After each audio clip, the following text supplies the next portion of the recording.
After repeated violations of the ceasefire between Israel and Hezbollah, the fragile truce hangs in the balance. Peace has been shattered as Israel breaches the ceasefire, pushing Lebanon once again into the crosshairs and military and political turmoil. This isn't just an escalation, it's a breach with far-reaching consequences. Can international efforts sustain this agreement, or will regional tensions lead to a deeper crisis? Tonight on Think Tank, we will explore how Lebanon will respond and what role the international community will play in addressing this critical moment. Stay tuned.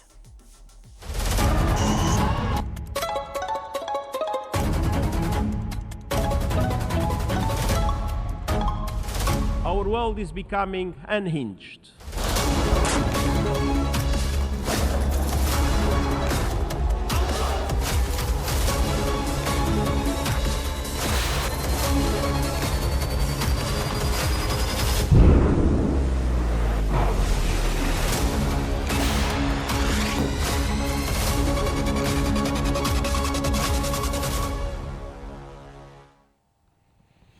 The New York Times has reported that Israel and Hezbollah exchanged fire, testing the fragile ceasefire established last week.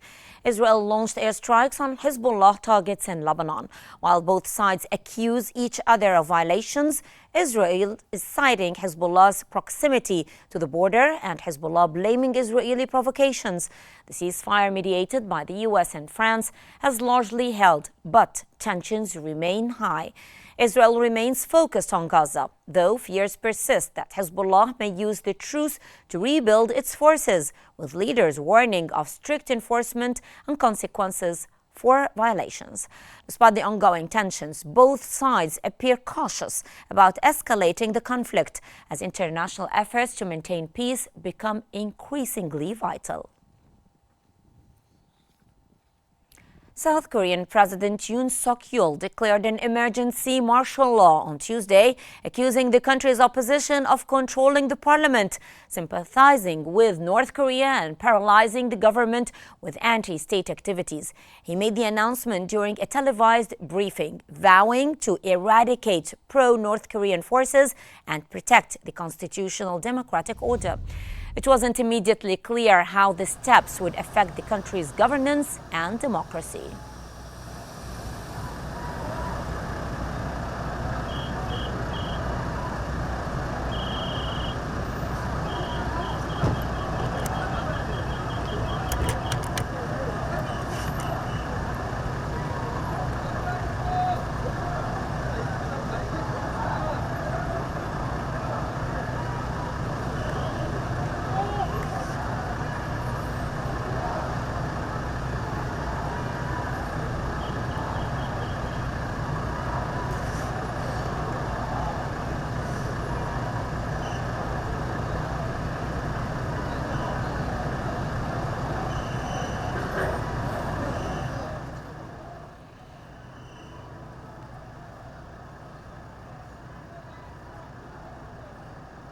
And we are reminding you now with our breaking news going to South Korea. President Yoon Suk-yeol declared an emergency martial law on Tuesday, accusing the country's opposition of controlling the parliament, sympathizing with North Korea and paralyzing the government with anti-state activities. He made the announcement during a televised briefing, vowing to eradicate pro-North Korean forces and to protect the constitutional democratic order. It wasn't immediately clear how the steps would affect the country's governance and democracy. This is breaking news, and we can see now footage from South Korea after declaring the emergency martial law.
You have just seen the reactions to the declaration of the emergency martial law in South Korea. And now we go back to our main topic for the day, which is the Israeli breach of the truce. And for more analysis, we are joined from Beirut by Brigadier General Saeed Al-Qazah, a military expert, and Dr. Abdel Nasser Makki, political science professor from occupied Jerusalem. Welcome to both of you. And I would start with the Brigadier General Al-Qazah. With both sides accusing each other of ceasefire violations, how sustainable is this truce between Hezbollah and Israel in the long term?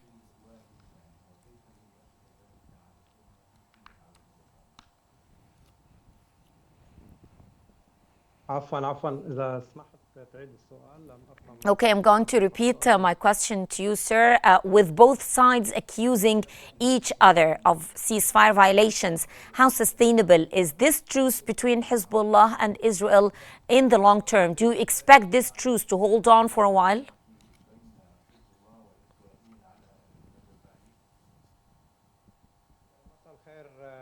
Good afternoon to you and to your viewers. Of course, this is just a truce, and it's not a constant ceasefire, and it's only for 60 days. We will witness violations in exchange by the two sides, and natural, and each party would accuse the second party that the one broke the truce. And we've witnessed, last night, that we've calculated around 70 violations from the Israeli side. And in return, Hezbollah has launched 2 missiles directed into Fallujah, and followed by airstrikes from Israel, intensified on the southern of Lebanon, killing around 10 in the Haris town in the south Lebanon. If the exchange violations between the parties wouldn't have reached to the end of the truce, and the may exchange fire between the two sides, as Israel wanted to impose its conditions, and in return Hezbollah wished to go back to the before October 2023, that they are free to do any operations directed into Sheba farms and Farshuba, that Lebanon consider it as a Lebanese and Syrian, and Syria considered it as Syrian, and Israel says that occupied it in 1967. If clashing continues and violating the truce, they will expect a great danger and risk between the two sides. But tomorrow, the joint committee presided by the American general, assisted by a French officer, that their mission to supervise and execute the truce and the ceasefire, as well as the article of the agreement made by Hochstein and President Barry and the Israelis. And I think that the level of escalation will be decreased, and the violation wouldn't be continued, as the two sides, Hezbollah and Israel, I think both don't wish to go back to the war, particularly with respect to the great casualties and the great demolitions that affected the cities such as Baalbek and Nabati, Sur, and the southern suburb, and all the borders were destroyed, and the severe casualties they've made, and as well as the casualties affected by Israel due to the flee of thousands from the northern farms, and as well as the economy that started to collapse. So both sides wish to maintain the truce, but in the meantime, they both wish accordingly to their rhythm and conditions. But upon the work of the committee, I think the matters will be disciplined. Dr. Makki, given the international mediation, can we expect a stable, lasting ceasefire, or is this merely a temporary halt in hostilities? Look, according to the conditions and what's happening today and yesterday, from the Israeli side, when they're popping some of the, villages, Lebanon villages in South Lebanon, and killed about 9 persons and injured many persons. Now the Israeli is, going and making the escalation, and they are not even want to continue the ceasefire because they, their opinion is that they could go ahead with their innovation against Lebanon. But I think why they stop this now, because there is a pressure from the American side and French side, and also there is a committee. And as that today, the American colonel and the French, colonel also, they came to the region in order to take ceasefire between Lebanon and between Hezbollah. But you know that there are some violation here and here, but if we are talking about the Israeli community inside, what is the Israeli people is thinking and what is the political, that system inside Israeli is thinking with the ceasefire, I think they are not, that's happy, or they are not even interested in this ceasefire. They want to continue, and there is like survey in the Israeli side from even Likud. There are about 87 from the members of Likud. They are with continuation of the war against Hezbollah, and they also from the extreme government, they want also to even make settlements there in Lebanon, as they Smotrich and Ben Gvir said. Even Ben Gvir, he is the Minister of Security, is not happy with this ceasefire. But at the end, this is the willing of the American side. If the American side and the new administration, like Trump administration, want to continuation of the ceasefire and want to make calm here in this region, I think it will go ahead with the ceasefire. But you know that there are 60 days, and this 60 days is like a test between the two parties, especially from the Israeli.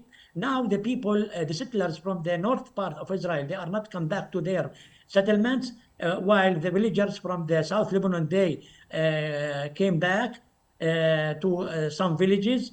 But you know that there are some violation here and here, but I don't think that it will reach to continuation of the war again. It's just temporary, but I hope that before the Trump came on next month, 20 of the next month, it will be like a permanent ceasefire between the two parties.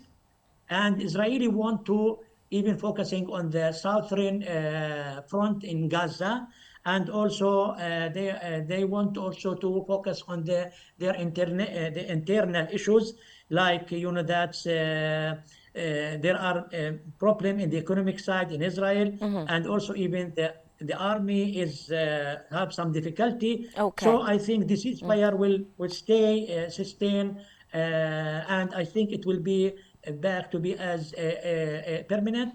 One thing I then just want to add, but is that allow me, sir. I will continue with you. I'll get back to you. But allow me go to General Al-Qazah first, sir. Can Israel's military prevent Hezbollah from rebuilding its forces along the border despite the ceasefire?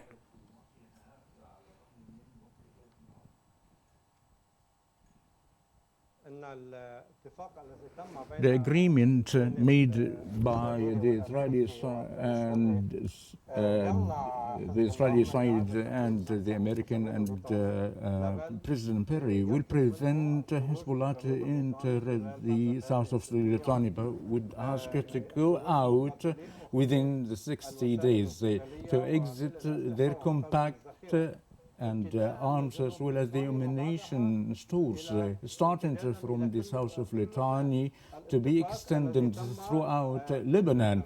The agreement made to execute Resolution 1701 stipulated to execute two resolutions 1559 and 1980 that stipulate to disarm all the Lebanese and non-Lebanese militias, and 1680 is to redraw the borders or demark the borders with Israel and Lebanon. The truce, its conditions agreement stipulated to prevent Hezbollah to reassist themselves in the south of Lithuania and throughout Lebanon. Israel has taken the pretext, according to their perspective, for any civilians within the villages occupied by Israel is targeting to prevent the civilians to go back to their villages occupied by Israeli forces up till now. It is well known that around 700 to 800 square meters from the Lebanese territories, from Sheba till Naqoura, under the direct Israeli control, and to prevent any Lebanese to go back there. Well, before we continue our discussion, let's tackle the rising tensions and accusations and the fragile Israel-Hezbollah ceasefire, which faces breaches and legal scrutiny, threatening Lebanon's stability. Stay tuned and we'll be right back.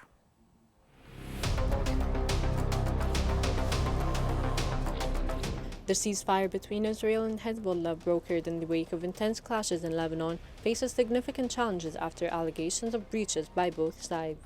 Hezbollah accuses Israel of violating the terms, while Israel claims Hezbollah is responsible for provoking escalation. Despite these accusations, the immediate future of this fragile peace remains uncertain, as international and regional players weigh in.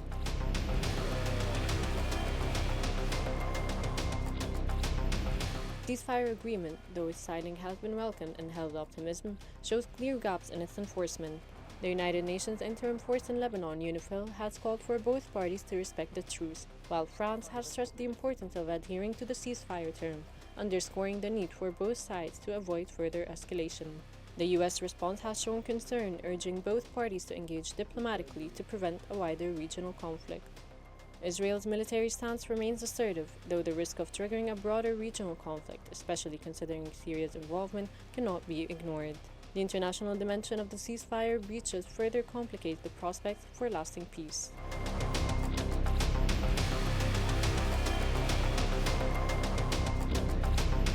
As the international community scrutinizes the situation, it appears that any sustainable peace rests on robust international enforcement mechanism. The future of the ceasefire will likely depend on the resolve of the international community to ensure compliance, and on whether the regional powers can balance their influence over both Israel and Hezbollah. Without such efforts, the prospect of sustained peace remains uncertain.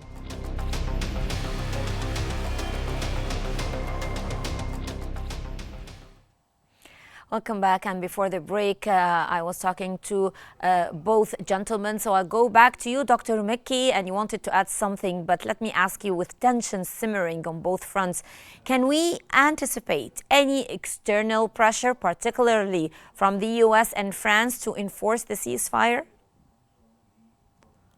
Yeah, just two things. First of all, I want to add something about Yes, please go ahead. for the continuation, but that's for in the southern front of for Gaza.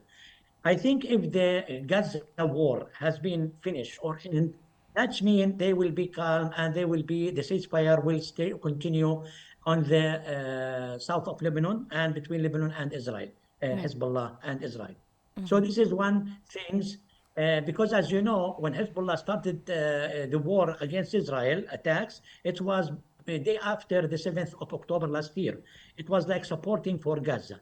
This is one thing. The other thing is that, yes, I think if there is the two parties, by the United States of America and also by French government, they have the willing in order to sustain the ceasefire between Lebanon and between Israel, because I think they have the interest in this region, especially France.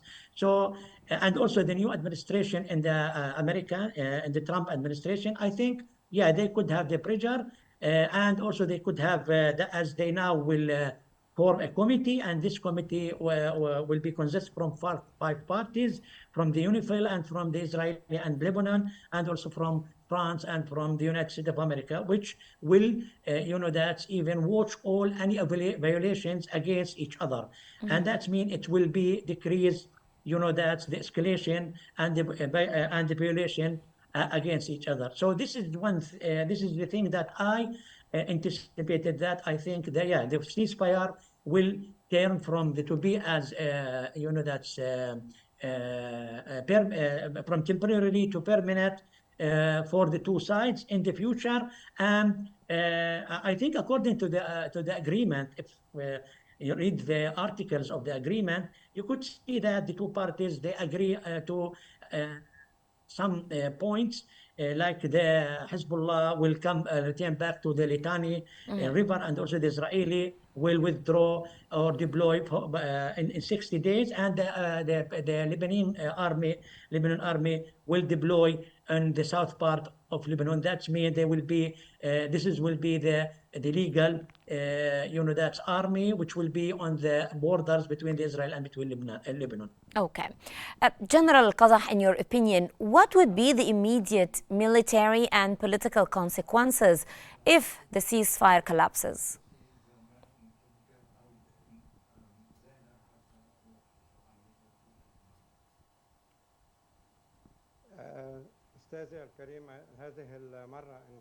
This time the ceasefire has been collapsed, and if we get back to the fight, it will be more violent compared to that we've seen the past 2 months, due to the international support to Israel. If Hezbollah the ceasefire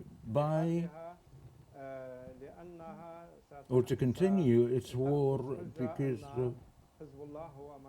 and under the pretext that Hezbollah who made the breach, and I think that will be facing more violent battles, and Hezbollah will be retaliated. But I think that the French and American pressures will prevent both front and to enable the two sides to, due to their casualties, I think they won't be able to go back to war again. Well, that was Brigadier General Saeed Al-Qazah, a military expert from Beirut, and Dr. Abdel Nasser Mekki, political science professor from occupied Jerusalem. Thank you very much both for your insights. And that brings us to the end of today's episode of Think Tank. Thanks for watching, and stay tuned for more updates here on Qnews.